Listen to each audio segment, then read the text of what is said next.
In the story of progress, every chapter of development adds depth, richness, and meaning to our collective narrative. From the smallest steps to the grandest strides, every act of development paves the way for a brighter tomorrow. Welcome to the Development Report on Universal Television Africa. I am IFY, ONYEKWERE, and together we'll be coming close to our common good as a nation as we look into the topic of today, Nigerian youth and the job market. Bearing into mind SDG8, which talks about decent work and economic and then reduce inequality of SDG10. We have a guest in the studio. When we come back, we'll be looking together into the topic towards sustainable development.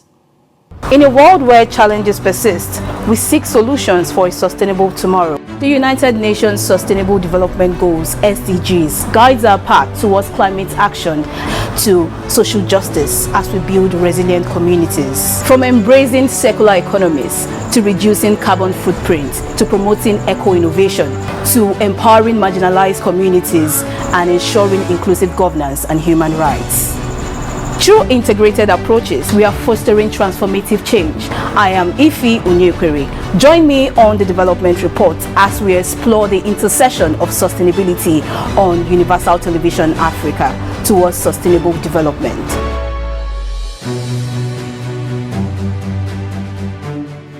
Welcome back. It's still the Development Reports on Universal Television Africa, and I have an amazing guest in the studio who we're going to be discussing the topic before us today, Nigerian youth and the job market, overcoming the challenges that young people face in the market space. We have Mr. Elijah, Elvis Craftsman, in the studio today. Meanwhile, I like your surname. Thank you. Thank you. Amazing. Well done. Great to have you in the studio. It's great to be here. Okay, so Mr. Elijah is actually a social commentator. He's also an author and a podcaster. So if you hear a very great voice, you should understand. All right, well done. Thank you. Talking about Nigerian youth and the job market, how is it like? What is the reality right now from your point of view? Well, from my point of view, the Nigerian youth and the job market is that we need to talk about more often than not at this time. Because the truth is, when we look at the Nigerian population, we have more young people. That's right. In fact, according to prediction, year 2050, we're going to be having over 50% of the world's young people come from Africa. Mm-hmm. That's to tell you how much of young people we have in Nigeria. Now, talking about the job market, a lot of things are to be considered when we talk about the job market, because we're looking at the availability of jobs. We're looking at, are these young people fit for the job market? You know, in as much as we're talking about, okay, there are no employments, there are unemployment everywhere, young people are going to the university and graduating with no hopes for job. We also need to look at the other areas. So it's going to be a two-way. We're looking at the market now. We're looking at the young people involved, That's right. who are on the lookout for this job.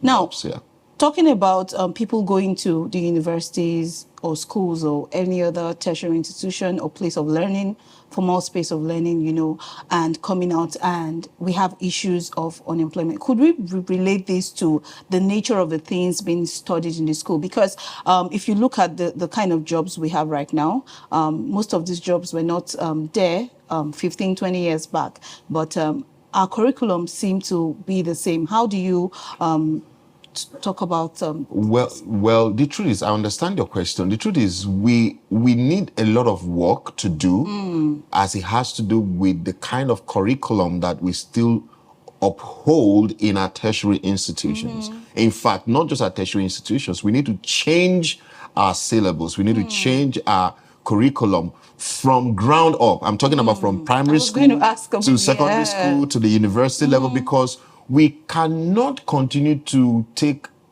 education that was designed during the industrial age and we want to thrive with it in this digital age. It doesn't make any sense, because you're using outdated information. You're using something that does not find relevance in this age and time. So we need to do a lot of overhaul in the educational sector.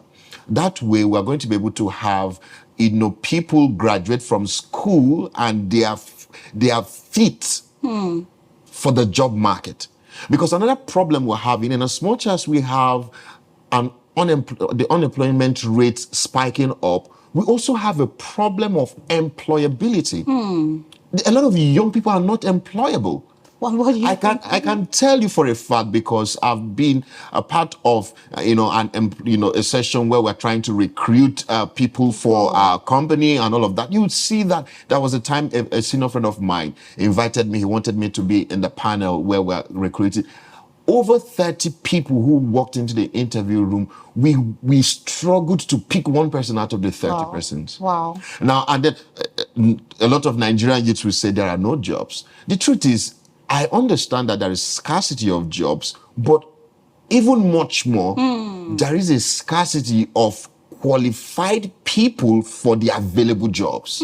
Okay, now I really I want to come from the perspective of these job seekers, because there are times where people are just fresh graduates from school and they're asked to apply for certain jobs. Yeah, like you just mentioned. Now they're coming out with the knowledge they actually got from school. Take, for instance, if you studied finance in school and you're coming to, apply for a finance job and you're asked for years of experience, like, where are they supposed to get those from? Because they need to be qualified to actually get those jobs, right? But all they've done through their lives, apart from the time of internship, probably in 300 level, how or where are they supposed to get this from to be able to be qualified? Well, that is another problem we have with recruiters and job employers. They are also not making these things easy for the young people who are fresh graduates from school, right? Because if you're asking me to have 5 years of experience and I'm just graduating freshly from school, where am I going to get experience from? Exactly. And the truth is, I think the problem with a lot of recruiters or companies or organizations that are employing is that they don't want to go through the process of training fresh graduates from school to be good at doing the job. Sometimes I say, you're looking for someone who has 5 years of experience, but before that person who has that 5 years of experience, or even you who is the recruiter, the HR, someone believed in you, gave you a job, and gave you a chance, and that's how you're able to garner those experiences. So if we are not ready to give these young people a chance, then we are not ready. And the truth is, another issue too with employers is they find it difficult with identifying or spotting talent. Because that is where because it's not about how many years of experience. You can get someone who is dumb, who cannot deliver value, who has experience. Probably the person just got lucky, got the job, and has been on the job for 5 years. But that doesn't mean that he is smart enough to have quality deliverables for you. But someone who is just fresh out of school, you're able to identify or spot that talent. You bring the person on board, you train through your onboarding process, give the person 6 months, watch the person grow, become better, expose the person to learning opportunities. You'll be amazed at how much you have been able to groom that person. And the truth is, when employers of labor understand that I am investing to reap the harvest of my investment in. That's why a friend of mine, let me just say this story quickly. That's fine. A friend of mine, when he graduated from school, he studied microbiology. And he needed to transition because he said, with microbiology, what kind of job is going to pay me well? He transitioned into tech. Amazing. After learning tech, learning programming, all of those stuff, he needed to get a job. How did he get a job? A very popular e-commerce platform in Nigeria. I think the top 2 or top 3. Wow. Got him on board. But what they did was, for the 8 months, because when they got him on board, they trained him for 8 months. Wow. Himself and every other person, training for 8 months, gave them access to data, internet, gave them access to what they need, a laptop, a MacBook laptop, got them accommodation. You see what I'm talking about? Investing in them. Paid them salary, even though it wasn't what they were supposed to be earning. But since you're getting food, you're getting accommodation, you're getting internet, you're getting even the laptop you're working with, so they just pay them salaries for maintenance and all of that for 8 months. So when that was done, they were recruited, they were onboarded fully as staff. Their salary spiked. Wow. But they signed a contract that they were going to be with the company for minimum of 2 years. Wow. I don't know if you're getting it. That's because if we're going to pour into you, if we're going to invest into you, you should be able to service us at the end. Yeah. And so even if it's for 2 years, after 2 years, because of course, having trained them, having taken them through that level of training, the next thing of course, a lot of people, because people want people that are developed and trained. Exactly. So they know that by the time we're done training these guys, other companies may want to even offer higher to get them on their team. So we're going to sign a document. You're going to be with us for 2 years. But if for any reason you're going to break or breach this contract, you're going to pay XYZ amount of fine. So this is a strategy I think that most employers of labor should adopt. Yeah. Forget about how many years of experience. Just take them through the process. You'll be amazed. Those people are going to do so much for you in your organization because you invested in them. They will be indebted to you. While he was at the job, he started getting offers. He called me one time. He told me, I have offers. I have offers. But he said, but I'm going to seek it out. I promised these people my 2 years. I'm not going to breach it. I'm going to keep to my words. Of course, it has to also do with individuality. People who have personal values. Yes. Because he told me of someone who also, his colleague who also left, but he paid the fine. But it's not about paying the fine. It's about being a man of your word. Understanding that people invested in you. And if there's a specific time you're supposed to spend with them, you should give them those number of years. Exactly. You have all the other years to yourself. Amazing. Yeah. Wow. Okay, I want us to actually touch on, SDG 8, talking about decent work and, economic growth. Now, there's this notion among a very large number of young people that if you don't have a white collar job, you don't have a decent work. What do you say about that? Well, I think any young person who is thinking of collar job as the ultimate in this age and time is either not recent or updated. The person is not, because I can tell you for a fact, this is information that I have access to, that people, teenagers, I'm not even talking about youth, I'm talking about teenagers who have, developed a skill, who are making thousands of dollars, even as students. In fact, I know one. I'm sure if he's ever going to watch this video, he will be proud that I talked about him on set. Right? He is still in the university. He's still in 300 level, but he makes nothing less than $100,000 every year. Wow. I don't know if you're getting it. Now, what did he do? He learned a skill. It took him 2 years to develop that skill. So even though he's still in the mainstream educational sector as we know it, he developed. So that kind of person, what kind of color job are you going to give him in Nigeria right now that he's going to go for?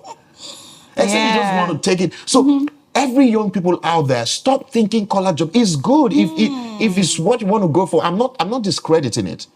Because I've done a 9-to-5 job at some point, so it's not a bad stuff. In fact, it's good for you to also go through working with an organization because you get to learn a lot about working in a corporate organization, working with people, working with team, and all of that. All of those are important, but don't think it is the only ultimate. There are a lot of things you can do. You can go into agriculture. You can go into tech development. You can go into, there are a lot of things, digital skills. In fact, this morning I had a session with some young people where I was telling them that there are because a lot of them want to get into the financial industry, into the financial markets and all of that. And I was sharing with them that you don't have to when there are a lot of other things because it's going to cost you so much. Why not consider digital skills to learn? Become a freelancer, become a graphic designer, become a copywriter. There are just a lot of it. Amazing.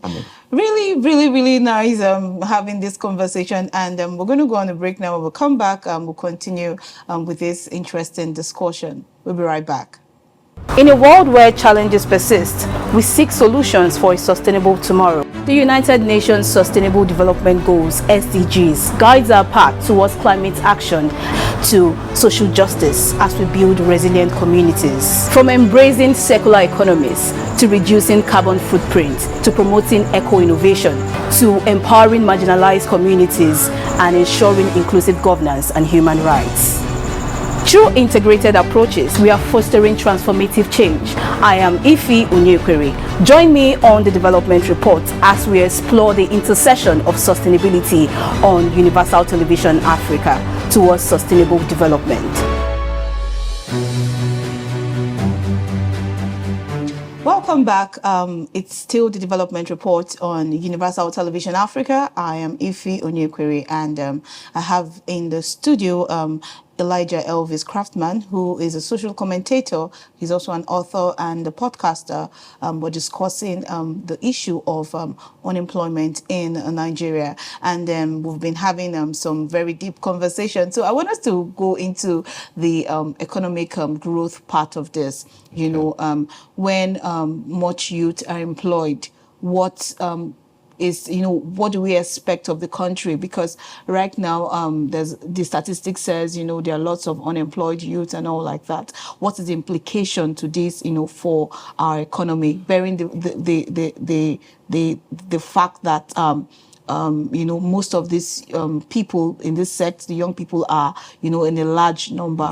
How does this affect us as a nation? Well, the truth is, I would say that it is important for young people to begin to, I wouldn't even say think outside the box, but break the box. That's right.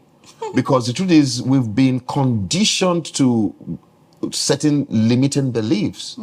Now, it is true that there is a scarcity of jobs, but the truth is, how about we start thinking about becoming job creators? How about we start thinking about becoming job creators where we create jobs for other young people? And that's why I admire so many young people who have been able to get into this. You know, they start up a firm, you see them have young people in their team. 20, 30, 40, they are helping the economy. Now, so for us to have a thriving economy, now I don't like to get into conversations about the government is not doing enough for us, because those conversations can be endless. And by the time you're done with those conversations, you are emotionally drained. The energy you have left of you to do something productive with your life would have gone. So, but while we are expecting that the government, you know, creates an environment, an ecosystem that allows us to thrive, I will encourage every young people to think of becoming a job creator. It is important. I was listening to the founder of Alibaba, Jack Ma, right? He said that Africa, that what we have in Africa, there are a lot of problems that can potentially make you a millionaire in dollars. That we need to wake up and see the problems around us. See the problems. Yeah. And the truth is, that is what I want young people to do. Look out for problems. Think of solutions to that problem. And the truth is, if you spot a problem, you know that you can't be the only one to solve that problem. Get a team of young people to begin to solve that problem. You have become an employer of labor. Partnership. So it is important, while we are expecting that opportunities will be created to accommodate more people in the job market, it is important for us to begin to think in the light of, how can I become a job creator? And it also begins with looking at the solutions you want to bring to the table, solutions to problems. Would you think that the mindset of, you know, seeking for job instead of being a job creator has something, you know, is it linked to our educational system? Well, yes. I would say it is hugely a product of our educational system, because I saw a short video where a young boy, he's barely 15, I think he should be around 12 years old, you know, was able to start up a business while he was still in school.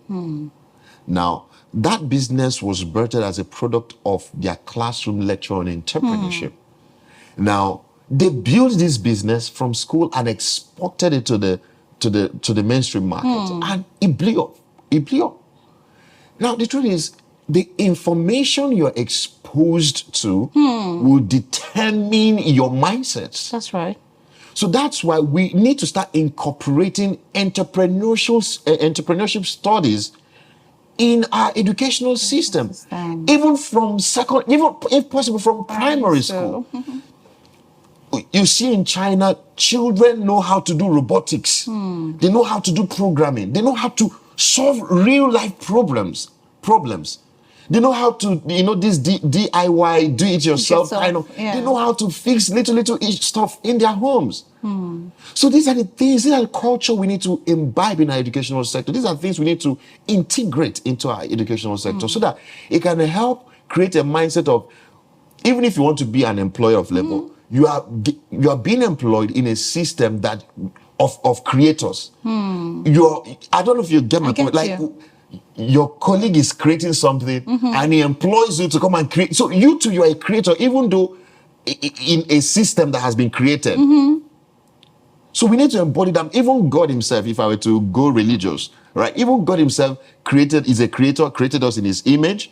So if he created us in his image, so we need to be creators. We need to be creators. So we need to get off that mindset. It's a limited mindset. The mind of a man is limitless. So we are our own limitations. It was Napoleon Hill that says, whatever the mind of a man can conceive and believe he can achieve. The problem is we have not been able to conceive that big idea. We've not been able to conceive the possibility of becoming creators. Once we get that done, I think we're sure on our way to becoming creators of jobs. Great. Let's look at SDG10, reducing inequalities. How do you encourage, people who still have this stereotype, oh, you're female, you can't do this job. In a time like this when we've passed so much things, how do you encourage employers or even people who are creators, seeing themselves? We've seen females, doing amazing things that people had the mind that, it's only limited, men that should, So how do you encourage people or female who, are thinking, I want to go into this, but in this society, it looks like it's only men who do this? Well, the truth is, except it is for jobs that require so much physical strength and exertion, I wouldn't recommend that employers of labor should allow women to do those kind of jobs, because I like feminine women, so I wouldn't want. What kind of jobs are you talking about here, please? Imagine seeing a lady carry concrete, carry cement, carry all of that. You can understand where you're coming from. Any kind of job that will subject women to hard labor is a no for me. But when it comes to certain kinds of, in fact, we should level the playing field for women to come in. Because the truth is, women are incubators, women are multipliers. And employers who have come to understand this are maximizing the potential that this holds. So we should start allowing or accommodating women into having access to certain jobs, not just certain jobs, managerial levels. Let it not be only men that are occupying certain positions. As long as they have the capacity to deliver, they should be given that opportunity. Great. Really exciting to actually hear that coming from a man. Amazing. All right, we'll take a short break now. When we come back, we'll continue with this conversation. We'll be right back.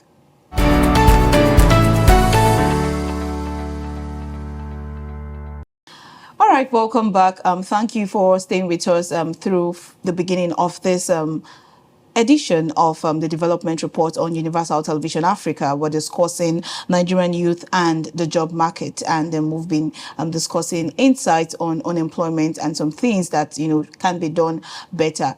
All right, from your years of experience and setbacks and opportunities and all like that, I want you to encourage the Nigerian youth. I want you to speak to the Nigerian youth, how jobs can be sustainable, how they can maintain a sustainable career, how they can maintain a sustainable, job and all like that. Let us have a deep insight. Well, what I would say in few words or in a short time that I have is that for every young person out there, you need to pay attention to personal development. I will say this any day, anytime, because personal development levels the playing field for everyone. Amazing. So if you can dedicate time and resource into developing yourself, there is no limit to how far you can go in life. Amazing. And it is something that I preach. It is something that I teach, how you can design your future and manifest it. So, and one of the ways you can do that is personal development. You need to train yourself, because if you're waiting for of course, we talked about education as the quality of education we have in Nigeria as a limiting factor. But with personal development, you won't allow the educational system to limit you. That's right. So personal development is the key to unlocking whether it's success in career or success in business. So invest in yourself. It doesn't matter the background you're coming from. Some people say, I'm from a poor background, I'm from a poor home. I tell you the truth, personal development will level the playing field, because if you become a person of value, people in the high will bring you to their table because you have deliverables. You have something you can bring to the table. Amazing. All right, we because of our time, we have to call it a wrap here. Here's a quote to think upon. Sustainable development is the development that meets the needs of the present without compromising the needs of the future. Thank you so much for joining us, and thank you for being in the studio with me today. Until next time, do have a great time. Bye.